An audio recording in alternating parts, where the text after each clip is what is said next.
talakayin natin itong paniniwala ng ibang tao na kapag namatay na daw, mabait ka, ay diretso ka sa langit.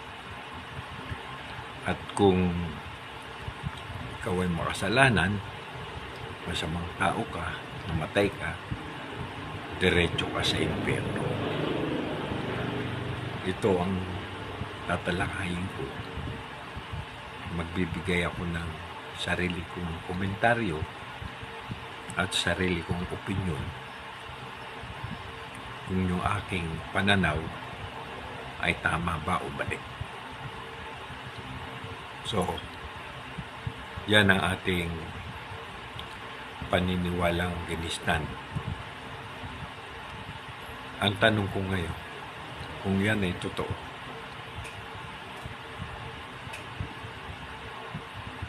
paano pagbalik ng ating Panginoong Hesukristo dito sa lupa? Ang sinasabi ng Biblia, babalik siya upang magbigay ng gantimpala, upang kunin yung mga tao para sa Kanya at maiwan yung mga hindi para sa Kanya. Ngayon, kung totoo yung paniniwala na itinanim sa ating mga puso't isipan ng kinagisnan nating relihiyon, ang ibig bang sabihin pagka bumalik na ang Panginoong Hesukristo dito sa lupa, yung mga nasa langit pabababain niya, at pagkatapos bumaba ay sasabihin niya, o bumalik na kayo sa langit dahil doon kayo para sa langit. At yung mga nasa impyerno ay paaakyatin niya, at kapag nakaakyat na sasabihin niya, o doon na kayo sa impyerno. So, hindi ba kakatwa yan? Hindi ba yan contradiction sa sinasabi ng Biblia? Ang sinasabi ng Biblia,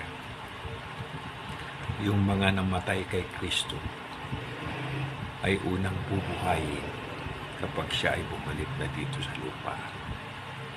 At yung mga hindi kay Kristo ay mananatili sa libingan makalipas pa ang 1,000 taon bago sila susunugin sa apoy. Yun lang ang aking gustong bigyan ng pansin. Pag-aralan yung mabuti. Mali ba ang opinyon ko o ang aking pananaw? O mali yung paniniwalang kapag namatay ang tao ng buhay tayo diretso sa langit, at kapag namatay na masama, makasalanan ay sa impyerno? Pag-aralan yung mabuti at liniin kung ang aral na yan ay nakasalig sa Biblia o kinukontra nito ang sinasabi ng Biblia. Yun lamang po muna. Hanggang sa muli.